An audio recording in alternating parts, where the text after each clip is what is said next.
Hello everyone. दोस्तों, यहाँ पर हम उन बच्चों के बारे में बात करने वाले हैं जिनका जन्म जो है वो गंड मूल नक्षत्रों में होता है। लोगों की अक्सर ये गलतफहमी रहती है कि जो बच्चे मूलों में पैदा होते हैं वो बहुत दुर्भाग्य लेकर अपने साथ आते हैं और उसकी वजह से जो है उनके परिवार को भी बहुत सारे कष्ट जो हैं वो भोगने पड़ते हैं। लेकिन अगर देखा जाए ना तो ये सिर्फ उनकी गलतफहमी है, क्योंकि बहुत सारे बच्चे जो है वही माँ-बाप के सौभाग्य का कारण भी बनते हैं। क्योंकि लोग जो है सारी बातें नहीं जानते हैं, इसलिए जो है वो जो प्राचीन सुनते चले आ रहे हैं, तो शॉर्ट में लोगों ने कह दिया कि भई जो बच्चे मूलों में पैदा होते हैं वो बहुत दुर्भाग्यशाली होते हैं या उन्हें बहुत कष्ट फेस करने पड़ते हैं या उनकी फैमिली को बहुत सारे कष्ट फेस करने पड़ते हैं। तो बस यही जो है चीज़ें पीढ़ी दर पीढ़ी चलती चली आ रही हैं और लोगों के दिमाग में इस तरीके की भ्रांतियाँ जो हैं वो बनी हुई हैं। तो सबसे पहले हमारे लिए ये जानना ज़रूरी है कि वो ऐसे कौन से 6 नक्षत्र हैं जिनमें अगर बच्चों का जन्म होता है, तो वो जो है किस-किस तरीके की चीज़ें लेकर आते हैं। कि अगर वो ऐसे कौन से नक्षत्र हैं जिनमें अगर बच्चों का जन्म होता है तो उन्हें मूलों में पैदा हुआ माना जाता है और उसके लिए जो है पूजा-पाठ किए जाते हैं। तो हमारे यहाँ जैसे विद्वानों के द्वारा 27 नक्षत्र बताए गए हैं, तो उन 27 नक्षत्रों में 6 नक्षत्र ऐसे हैं जिनमें अगर किसी बच्चे का जन्म होता है तो उसे गंड मूल नक्षत्र में पैदा हुआ माना जाता है। तो जिनमें से अश्विनी नक्षत्र है, अश्लेषा है, मघा है, ज्येष्ठा है, मूल नक्षत्र है, रेवती नक्षत्र है। तो इनमें अगर बच्चे पैदा होते हैं ना, तो उनको जो है मूल में पैदा हुआ माना जाता है और जिसके लिए मूल शांत करना जो है उनके लिए ज़रूरी होता है। तो ये जो बच्चे इन नक्षत्रों में पैदा होते हैं, तो लोग सिर्फ़ एक शॉर्ट पे कह देते हैं कि ये बच्चे अगर मूलों में हुए हैं तो अच्छे नहीं हैं, है ना? तो इसी वज़ह से मैंने देखा है कि बहुत सारे लोग जो मेरे पास कुंडली दिखवाने आते हैं, जिनके बच्चे होने वाले होते हैं और वो उनका डेट और टाइमिंग और सब निकलवाना चाहते हैं, तो वो उनकी जो पहली रिक्वायरमेंट होती है, वो ये होती है कि बच्चा मूलों में ना हो। जबकि जो बच्चा अगर मूलों में आया है ना, तो वो अपने पास्ट लाइफ के किसी विशेष कर्मों की वजह से ही इस जन्म में मूलों में आ रहा है। और मुझे लगता है कि जब नेचुरली कोई चीज़ होती है ना, तो उसके इफ़ेक्ट जो है अच्छे होते हैं। अगर आप उसे ज़बरदस्ती रोकने का भी प्रयास करेंगे, तो भी अगर उसकी वजह से कोई परेशानी आपको आनी है, तो कोई और कारण ऐसा बन जाएगा आपकी लाइफ़ में कि आपको वो सब चीज़ें झेलनी पड़ सकती हैं या भोगनी पड़ सकती हैं। तो इसलिए जो नेचुरली ईश्वर की देन है, उसको जब आना है दुनिया में जिस तरीके से आना है, वो वैसे ही आता है ना? तो इसलिए मन में जो है बहुत ज़्यादा गलतफ़हमी पालकर, बहुत ज़्यादा टेंशन पालकर जो है आपको नहीं बैठना चाहिए, है ना? क्योंकि ये जो 6 नक्षत्र हैं, इन 6 नक्षत्र के भी 4 चरण होते हैं। तो हर चरण का एक अलग रिज़ल्ट होता है, जिसके अनुसार ये तय किया जाता है कि ये बच्चा जो है वो किस तरीके का सौभाग्य लेकर आया है, यानी या फिर इसको किस तरीके के कष्ट जो है वो जीवन में फेस करने पड़ सकते हैं। तो अब अगर हम पहले नक्षत्र की बात करें, तो जो बच्चा अश्विनी नक्षत्र में पैदा होता है ना, उसके अगर उसके 4 चरण हैं।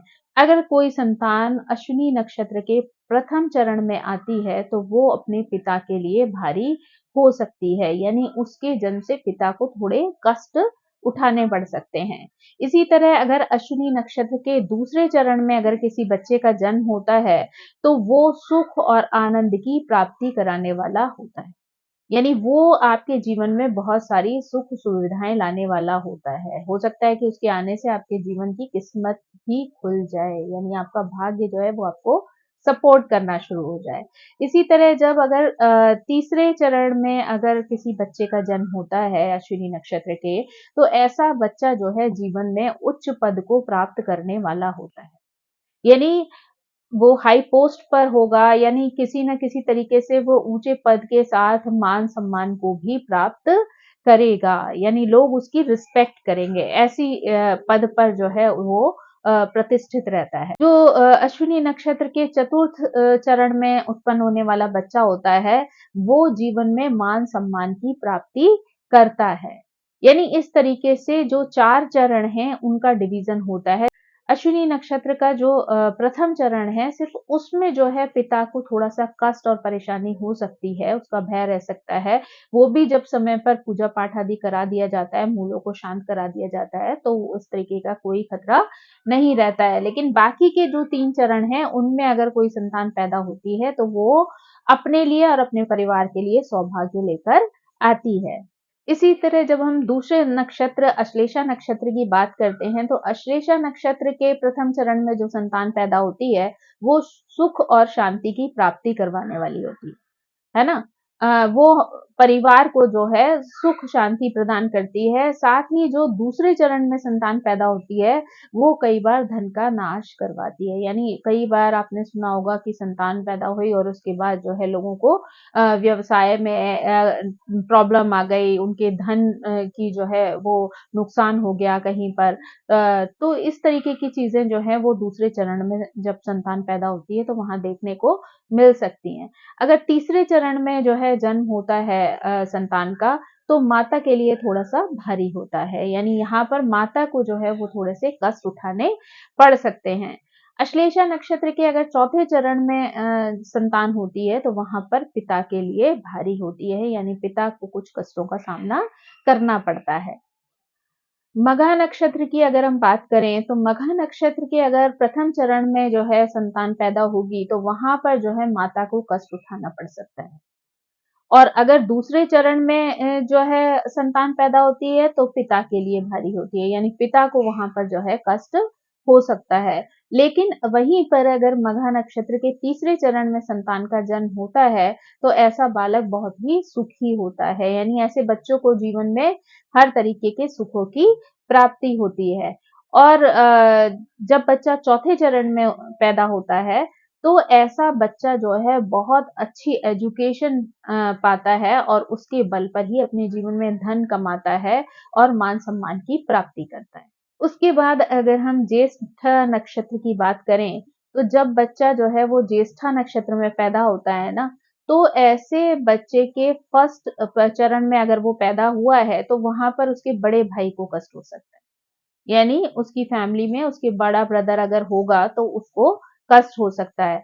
अगर दूसरे चरण में पैदा हुआ होगा तो उसके छोटे भाई को जो है वो परेशानी हो सकती है। यानी आगे जाकर उसके जो उससे छोटा भाई आएगा उसके लिए जो है परेशानी हो सकती है।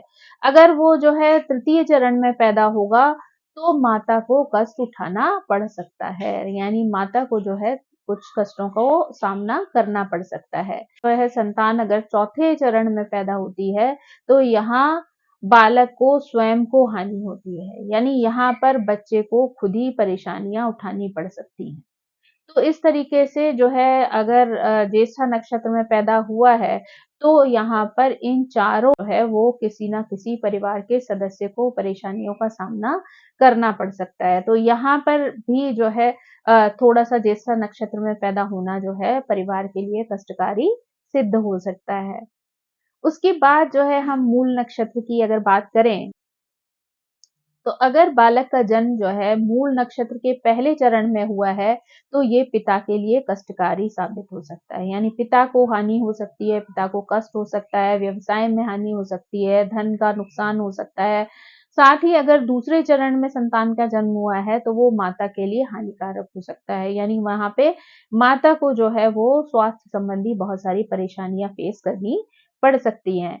उसी के बाद जो है अगर मूल नक्षत्र में जो है अगर तृतीय चरण में जो है संतान का जन्म हुआ है, तो यहाँ पर धन का नुकसान हो सकता है। यानी परिवार में हो सकता है कोई बिज़नेस चल रहा हो, वहाँ पे धन का नुकसान हो जाए, कोई इसी तरीके की चोरी आदि हो जाए या फिर आपके कोई जॉब हो, जॉब चली जाए फादर की, उस वजह से जो है पैसों का नुकसान हो जाए। तो किसी न किसी तरीके से यहाँ पर धन का नाश जो है वो हो जाता है। अगर मूल नक्षत्र के चौथे चरण में बच्चा होता है, तो वो जो है परिवार को शांति अनुभव कराता है। यानी उसके पैदा होने के बाद परिवार में बहुत ही शांति प्रिय पीसफुल जो है माहौल रहता है। बाद उसके बाद जो बात आती है वो आती है रेवती नक्षत्र की। यानी अगर रेवती नक्षत्र में किसी संतान का जन्म होता है, तो वो राजाओं जैसा सुख लेकर जीवन में आता है।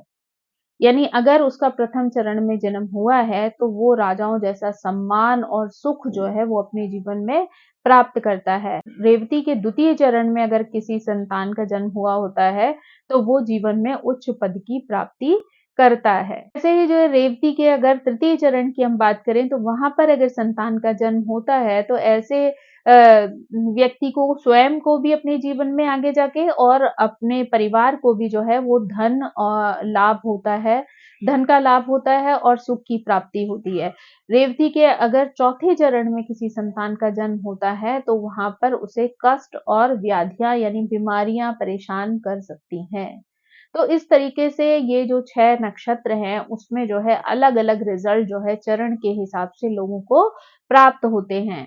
तो उसके लिए जो है हमारे ग्रंथों में, हमारे शास्त्रों में जो है मूलों को शांत कराने की बात की गई है।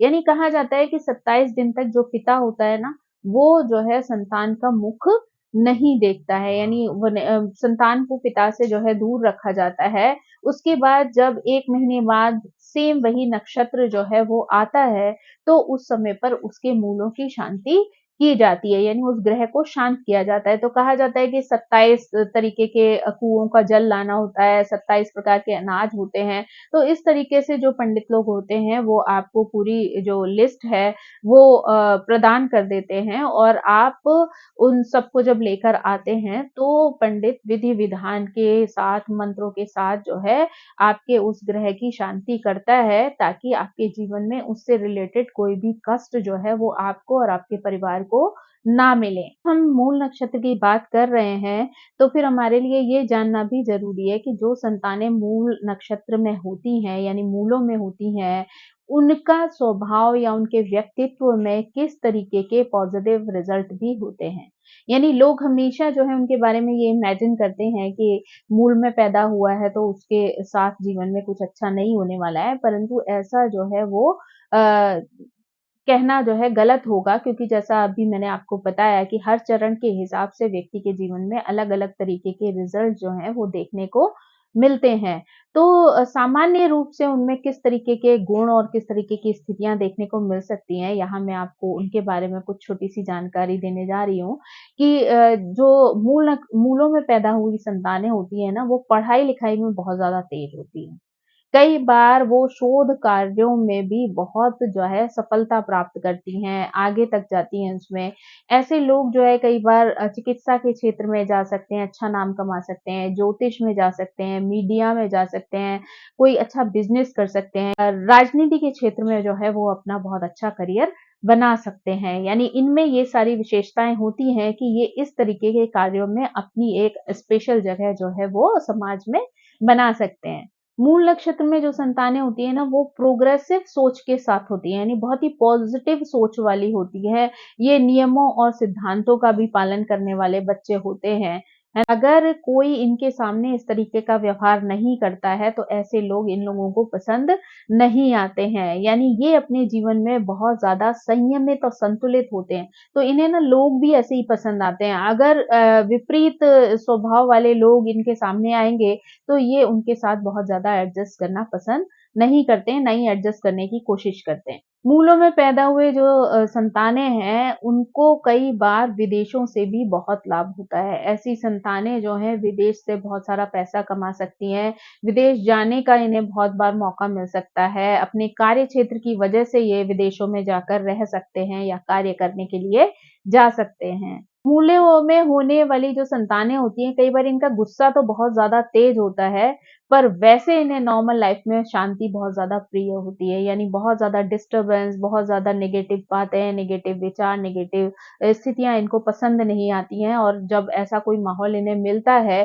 तो वो वहाँ से या तो हट जाते हैं, और अगर उन्होंने इस चीज़ को फ़ेस किया तो कई बार इनका जो अंदर दबा हुआ गुस्सा है वो बाहर आ जाता है और ये बहुत बुरी तरीके से रिएक्ट कर जाते हैं।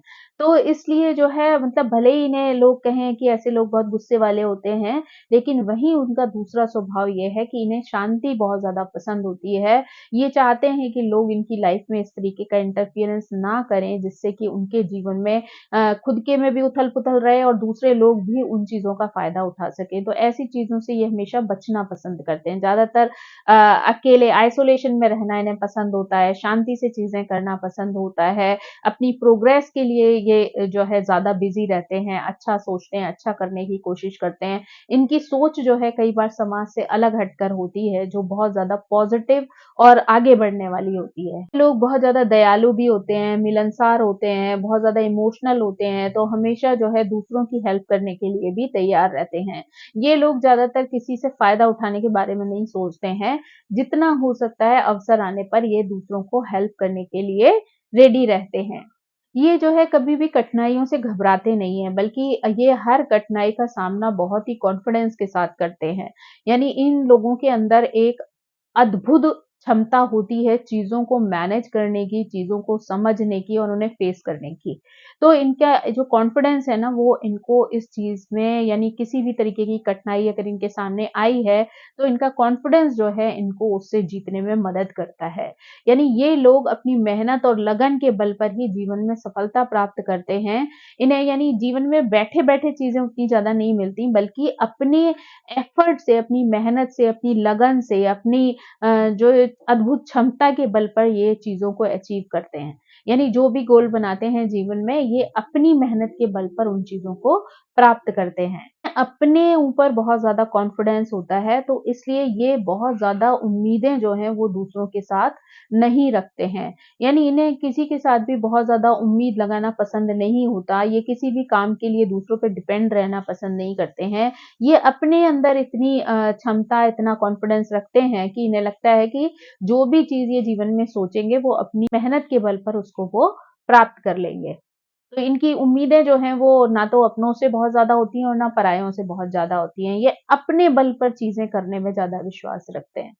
नॉर्मली इनका वैवाहिक जीवन जो होता है वो सुखमय होता है, लेकिन कभी-कभी जो फीमेल्स होती हैं, अगर वो मूलों में पैदा हुई हैं, तो वो कभी-कभी अपने आप को थोड़ा-सा अलग-थलग महसूस करती हैं या थोड़ा-सा लोनली फ़ील करती हैं। इमोशनली कभी-कभी अपने आप को थोड़ा डाउन फ़ील करती हैं, परंतु इनका जो कॉन्फिडेंस और अंदर की हिम्मत होती है, वो इन्हें इस चीज़ से बाहर निकलने में मदद करती है।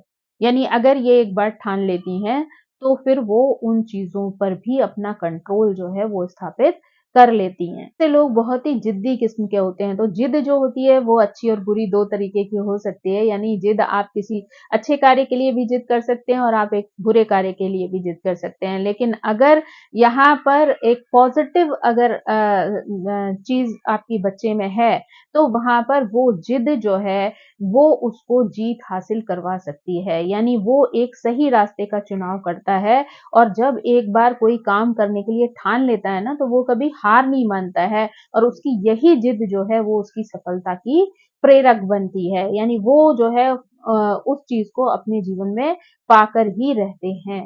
ऐसे लोग जो हैं उनको थोड़ा-सा स्टमक इश्यूज़ रह सकते हैं, यानी कई बार हार्ट की प्रॉब्लम्स भी रह सकती हैं। तो इन लोगों को अपने स्वास्थ्य का जो है यहाँ पर ध्यान रखना चाहिए, है ना? अगर उनको इस तरीके की दिक्कतें आ रही हैं, तो उसके लिए उनको अपना इलाज प्रॉपर्ली कराना चाहिए, तो वो जीवन में उनकी समस्याएँ दूर हो जाएँगी। तो इस तरीके से दोस्तों आप देख सकते हैं कि जो मूल नक्षत्र में पैदा हुए वाले लोग होते हैं, वो हमेशा बहुत ज़्यादा नेगेटिव नहीं होते हैं या उनके साथ हमेशा खराब नहीं होता है। तो इसलिए आपको अपने दिमाग से इस तरीके की गलतफ़हमियाँ जो हैं, वो निकाल देनी चाहिए और कोशिश ये करनी चाहिए कि जब भी अगर कोई संतान आपके यहाँ मूलों में पैदा हुई है, तो आप समय रहते ही यानी 1 महीने के अंदर-अंदर जो है वो उसके मूलों को शांत करा दें ताकि मूलों का अगर किसी संतान पर कोई नेगेटिव प्रभाव है भी किसी चरण के कारण, किसी अवस्था के कारण, तो वो आपको नेगेटिव प्रभाव ना दे, है ना? और आपके जीवन जो है वो किसी भी कष्ट से ना गुज़रे। तो आई होप दोस्तों आपको ये जानकारी पसंद आई होगी। Thank you so much. मेरी आप सभी से रिक्वेस्ट है कि प्लीज़ मेरे चैनल को सब्सक्राइब करें, लाइक करें, शेयर करें और कमेंट करके मुझे हमेशा की तरह मोटिवेट करते रहें। Thank you. Bye bye.